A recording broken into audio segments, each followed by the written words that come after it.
أعوذ بالله من الشيطان الرجيم يا أيها الذين آمنوا كتب عليكم الصيام كما كتب على الذين من قبلكم لعلكم تتقون. أشهد أن لا إله إلا الله وحده لا شريك له وأشهد أن محمدا عبده ورسوله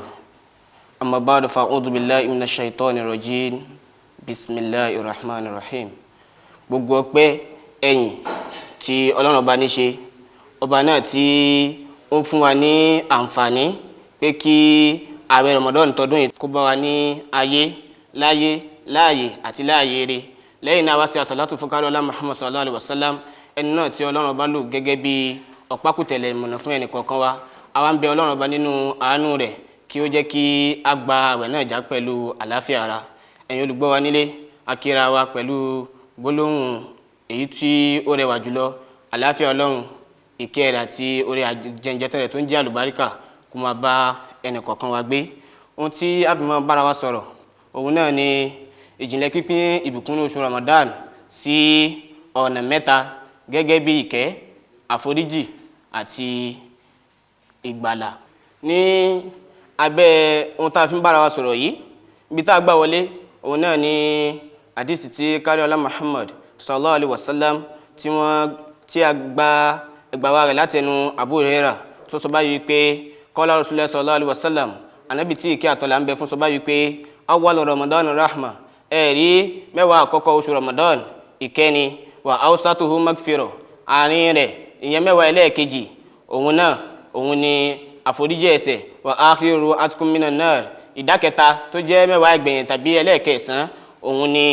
ohun tí ó mọ̀ jẹ́ gẹ́gẹ́ bí gàgá fún wa kúrò ní inú iná. tí a bá wo àdíìsì yìí, a rí wípé káàkiri àgbáńlá ayé lẹ́ni, pàápàá jùlọ ní àwọn orílẹ̀-èdè mùsùlùmí, ó ṣeni láàánú jùlọ wípé ohun tó yẹ ká mú lọ́kùnkúndùn àmú ní ọ̀kúnkúndùn lórí àwọn ọ̀rọ̀ tí kárí ọlá Muhammad sallallahu alaihi wasallam tí wọ́n sọ yìí. ọ̀pọ̀lọpọ̀ àwọn èèyàn ni wọ́n kàn ń gba ọ̀rọ̀ yìí gẹ́gẹ́ bí ká máa gbàgbọ́ ọtí, bẹ́ẹ̀ náà sì ni àwọn èèyàn wọ́n ń ṣe àsìgbọ́ ọ̀rọ̀ tí kárí ọlá Muhammad sallallahu alaihi wasallam tí wọ́n sọ fún wa. ní àpẹẹrẹ, a rí nínú àwọn èèyàn tó sọ fún wa wípé ìpín mẹ́ta àwẹ̀ Ramadan yìí, ohun táwọn bí gbà lérò òun náà ni ìyẹn àwẹ̀ ọjọ́ àkọ́kọ́, èyí tó wà láàrin ìyẹn àwẹ̀ ọjọ́ kẹẹ̀ẹ́dógún àti èyí tó parí ẹ̀ mọ́kàndínlọ́gbọ̀n àbí ọgbọ̀n, tó sì já sí wípé àwọn ọjọ́ mẹ́tàdínlọ́gbọ̀n tàbí mẹ́rìndínlọ́gbọ̀n yòókù wọ́n á máa fi jó gẹ̀rẹ̀dẹ́, wọn ò ní tẹ̀lé àwọn májẹ̀mú tó rọ̀ mọ́ àwẹ̀ mọ́. kí ló burú jù nínú tí àwọn èèyàn ń ṣe yìí, tó bá jẹ́ wípé wọ́n mọ irú ìpàdánù èyí tí wọ́n ń rí nínú ọ̀rọ̀ tí wọ́n sì gbọ́ láti ẹnu kárí ọlá Muhammad sallallahu alaihi wasallam yìí.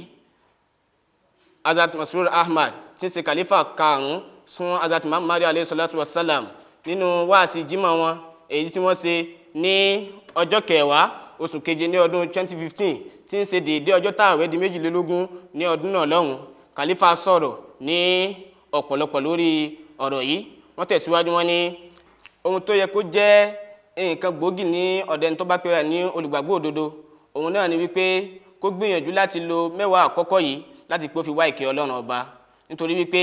ìkẹ́ yìí òun láàlò láti lè fi bọ́ sí ipò mẹ́wàá ẹlẹ́ẹ̀kejì láti lè wá àforíjì Ọlọ́run ọba. nípa ṣíṣe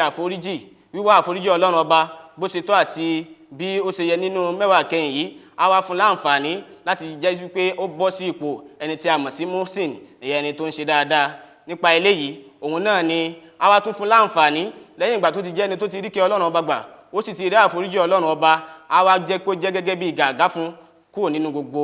àwọn ìwà tó jẹ́ ìwà èérí. nínú mẹ́wàá ìkẹyìn oṣù Ramadan, tí a bá tọrọ àforíjì lọ́pọ̀lọpọ̀, bẹ́ẹ̀ náà sì ni tí a ṣẹ́rí padà sí ọ̀dọ̀ Ọlọ́run ọba, tá a sì ń ṣe àdúrà ní kíkankíkan, gbogbo eléyìí á wá kórajọ, á wá fi bọ́ sí àsìkò tí a mọ̀ sílẹ̀ Lailatul Qadri, tí a máa ń wá òru abiyì, tó sì já sí wípé Ọlọ́run ọba ó ó gba ẹ̀rí òru yìí jẹ́. Ọlọ́run ọba sọ fún wa wípé Laylatul Qadri khayrun min alfi shahr, abẹ́ ẹ̀rí òru abí yìí ó lóore ọlọ́lá ju ẹgbẹ̀rún oṣù lọ. Khalifa wa sọ fún wa, wọ́n ní wípé kò sí iyèméjì wípé àwọn ọjọ́ yìí jẹ́ ọjọ́ ìkẹ́ Ọlọ́run ọba, ọjọ́ àforíjì àti ọjọ́ tí ẹ fi rí ìgbàlà kúrò nínú ìyà náà níwọ̀n ìgbà tó bá jásí wípé ẹ ṣetán àti tẹ̀lé. Tí ẹ bá tẹ̀lé àwọn òfin Ọlọ́run ọba àti ohun tí kárí ọlá Muhammad sallallahu alaihi wasallam tí wọ́n sọ fún yín, tẹ́sí máwọn májẹ̀mú ààwẹ̀, ìgbà yìí gangan lẹ tó lè di ẹni tí ó rí ìbùkún Ọlọ́run ọba tẹ́sí rí oore rẹ̀ gbà lọ́pọ̀lọpọ̀. Wọ́n tẹ̀síwájú, wọ́n ní wípé tá a bá ti rí ìbùkún Ọlọ́run ọba gbà ní ọjọ́ kẹwàá nínú mẹ́wàá alákọ̀ọ́kọ́ tí ó jẹ́ wípé a ti wá fi sinmi, lẹ́yìn náà a wá ń ronú, a sì ń gbìyànjú nínú àwọn ọjọ́ yòókù láti lè fi wá ìkẹ́ Ọlọ́run ọba. Ṣé a lè fi wé ẹni tó jẹ́ ẹlẹ́ṣẹ̀ àbí ẹni tí ó kàn mú ayé ẹ̀ tí ò mú lọ́kùnkúndùn nípa pé tá a bá ń tẹ̀lé òfin Ọlọ́run ọba, ìgbà yìí la tó lè di ẹni tí a mọ̀ sí muhsin, ìyẹn ẹni tí ó ń ṣiṣẹ́ dáadáa tó sì mú ààwẹ̀ gẹ́gẹ́ bí nǹkan tí ó fún ní ìyípadà nínú ìgbésí ayé rẹ̀. Wọ́n sọ fún wa pé kárí ọlá Muhammad sallallahu alaihi wasallam wọ́n fún wa ní iyì àìnípẹ̀kun nípa pé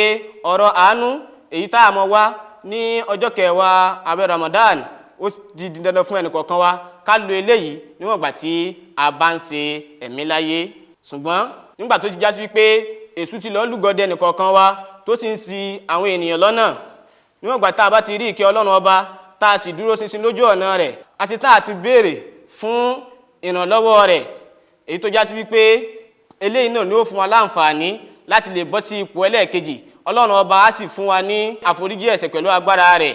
Ẹni tó bá jẹ́ mùsùlùmí lódodo, ara àwọn ohun tẹ́ lè rí lọ́rẹ̀ gẹ́gẹ́ bí ẹwà òun náà ni wípé Ọlọ́run ọba á bo àwọn àbùjẹ́ ìjẹ́kù rẹ̀, á sì fún ní ìkẹ́ nínú ayé rẹ̀ ní yálà nígbà tí ó bá ń ṣe ìjọsìn fún Ọlọ́run ọba. Ara eléyìí òun náà ni wípé Ọlọ́run ọba á bò pẹ̀lú àforíjì àtọ̀runwá rẹ̀, a sì tún dáàbò bò kúrò nínú àwọn ìwà èérí, a wá fún láǹfààní àti sílẹ̀kùn ìkẹ́ rẹ̀ èyí tó dára jùlọ fún. Wọ́n wá sọ̀rọ̀ fún wa wípé ohun tí Hazrat Muhammad alayhi salatu wasalam tí wọ́n sọ, wọ́n ní ìtumọ̀ istighfar yẹn ìjírẹ̀bẹ̀ sọ́dọ̀ Ọlọ́run ọba nípa àwọn ẹ̀ṣẹ̀ òun náà ni wípé k'Ọlọ́run ọba kó dáàbò bò yàn kúrò nínú àwọn ẹ̀ṣẹ̀ èyí tí a ti dámọ̀ ọmọ ẹ̀dẹ́ ènìyàn pẹ̀lú agbára rẹ̀. Ìtumọ̀ eléyìí òun náà ni wípé k'Ọlọ́run ọba dáàbò bò wá kúrò nínú gbogbo àwọn ìwà èérí èyí tá a ti ṣe. Ìtumọ̀ rẹ̀ òun náà ló sì tún túmọ̀ sí wípé Ọlọ́run ọba fún wa lágbára nínú agbára rẹ̀, á fún wa lóye nínú òye rẹ̀, á sì tún fún wa nínú ìmọ́lẹ̀ tó wọn Ọlọ́run ọba. Ọlọ́run ọba dá wa kì í ṣe wípé wá ti wá fi wálẹ̀ bẹ́ẹ̀, bí kò ṣe wípé á tún tó fún wa gẹ́gẹ́ bí àtúnfara tì bí òkè. Níwọ̀n ìgbà tẹ́ ẹ bá ṣe eléyìí, tẹ́ tẹ̀lé Ọlọ́run ọba, níwà tẹ́ sì mọ̀ pé òun náà ni ọba tó ṣẹ̀dá yín, tẹ́ sì ń tọrọ ìtọ́sọ́nà lọ́dọ̀ rẹ̀, á dáàbò bò yín, á sì tó gẹ́gẹ́ bí àtúnfún èèyàn fún yín. Bẹ́ẹ̀ náà sì ni nǹkan míì tí ẹ tún lè rò òun náà ni wípé á fún yín láǹfààní láti lè béèrè àforíjì Ọlọ́run ọba. Khalifa wọn wá sọ fún wa wípé kárí ọlá Muhammad sallallahu alaihi wasallam lórí ọ̀rọ̀ yìí tí wọ́n sọ wípé mẹ́wàá àgbẹ̀yìn Ramadan òun náà ni láti dáàbò bò yín kúrò nínú iná. Níwọ̀n ìgbà tí èèyàn bá ti tọrọ àforíjì lọ́dọ̀ Ọlọ́run ọba tó sì ti rí ìmọ́lẹ̀ Ọlọ́run ọba gbà, á súnmọ́ Ọlọ́run ọba, Ọlọ́run ọba á dáàbò bò kúrò nínú iná nípa pípé àwọn mẹ́wàá ọjọ́ ìkẹyìn Ramadan yìí, ìyẹn tí a mọ̀ sí ọjọ́ ìgbàlà kúrò nínú iná. Kárí ọlá Muhammad sallallahu alaihi wasallam wọ́n wá sọ fún wa pé kì í sọ pé Ọlọ́run ọba ti á dáàbò bò wá kúrò nínú iná nìkan, bí kò ṣe wípé ó ti tún fún wa ní ìró òdùnnú ọgbà ìdẹ̀ra ni nípa wípé tẹ́ ẹ bá tẹ̀lé Ọlọ́run ọba, tẹ́ ẹ jí rẹ́bẹ̀ sójú ọ̀nà rẹ̀, ẹ tọrọ àforíjì ní èyí tó mọ́, bẹ́ẹ̀ náà sì ni ẹ dúró ti àwọn iṣẹ́ olóore láwọn ọjọ́ mẹ́wàá tó parí àwẹ̀ yìí, tẹ́ ẹ sì ń tọrọ àforíjì ní gbogbo ìgbà. Eléyìí ló fún yín láǹfààní. Ọlọ́run ọba á wá tilẹ̀ iná tí ó sì já sí wípé gbogbo tẹ́ ẹ mọ̀ sí lẹ́yìn ìgbà náà yóò wà ní ìbámu pẹ̀lú ti Ọlọ́run ọba. Tẹ́ ẹ bá sì lọ́wọ́ ẹ rí wípé kárí ọlá Muhammad sallallahu alaihi wasallam wọn ò lè sọ nǹkan kan àyàfi ohun tí Ọlọ́run ọba bá pa wọ́n láṣẹ pé kí wọ́n sọ nínú Al-Qur'an orí 53 ẹsẹ̀ 1 sí 4. Ọlọ́run ọba ní wa ma yantiqu anil hawa, kò ní sọ kankan pẹ̀lú ìfẹ́ inú, in huwa illa wahyun yuha, àyàfi ohun táwọn Ọlọ́run ọba bá mí sí pé kó sọ. Kẹ́ ẹ lè mọ̀ wípé kárí ọlá Muhammad sallallahu alaihi wasallam tí wọ́n sọ fún ààwẹ̀ Ramadan a pín sí ọ̀nà mẹ́ta gẹ́gẹ́ bí àánú, gẹ́gẹ́ bí àforíjì àti gẹ́gẹ́ bí ìdáàbòbò kúrò níbi iná. Kì í ṣe pé wọ́n sọ ọ̀rọ̀ ìfẹ́ inú wọn. Báwo wá la ṣe fẹ́ rí ìbùkún yìí òun náà ni wípé ó di dandan fún wa gẹ́gẹ́ bí mùsùlùmí ká di pé a jẹ́ mùsùlùmí olódodo nínú oṣù Ramadan yìí láti bẹ̀rẹ̀ títí dé òpin. Níwọ̀n gbà tá a bá ń ṣe eléyìí yàtọ̀ sí wípé a kàn ń wò wípé ànábì kú ti sọ eléyìí fún wa, nítorí náà bóyá a ṣe pẹ́pẹ́ fúrú tó wà ní oṣù Ramadan aka Kùránì ní àbá ṣe àwọn iṣẹ́ àṣegbọ́ rẹ̀ míì, àwa wò pé àwa náà rí ìkẹ́ yìí, eléyìí ó jìnà sí òdodo. Ọlọ́run ọba ó pe ìtóye wa nínú Al-Qur'an orí 43 ẹsẹ̀ 40 títí dé 42. Ọlọ́run ọba ní wa alaysa lil insani illa ma sa'a, ẹnìkan kò ní ní nǹkan àyàfi ohun tó bá fi ọwọ́ rẹ̀ ṣe, dájúdájú iṣẹ́ rẹ̀ yóò fara hàn láìpẹ́. Summa yujzahul jaza'al awfa, lẹ́yìn náà a ó san ní ẹ̀san lẹ́kùnrẹ́rẹ́. Àdúrà ara òun náà ni wípé kí Ọlọ́run ọba kó fún wa ní ìgbàláàyè ká lè rí àwọn ìbùkún wọ̀nyí gbà, tó já sí wípé àwọn ìpín mẹ́tẹ̀ẹ̀ta tí káríọlá Muhammad sallallahu alaihi wasallam tí wọ́n ti pín àwẹ̀ sí, alákọ̀ọ́kọ́ gẹ́gẹ́ bí ìkẹ́, ẹlẹ́ẹ̀kejì gẹ́gẹ́ bí àforíjì ẹ̀ṣẹ̀, ẹlẹ́ẹ̀kẹta àti gẹ́gẹ́ bí ìdáàbòbò kúrò nínú iná. kọ́lọ̀ ọba kó jẹ́ kó lè lápa nínú ìgbésí ayé wa níwọ̀n ìgbà tí a bá ń ṣe ẹ̀mí. Rabbana ighfir lana dhunubana wa israfana fi amrina wa thabbit aqdamana wansurna ala alqawmil kafirin. Taqabbal minna innaka antas samiul alim. Assalamu alaikum wa rahmatullahi wa barakatuhu.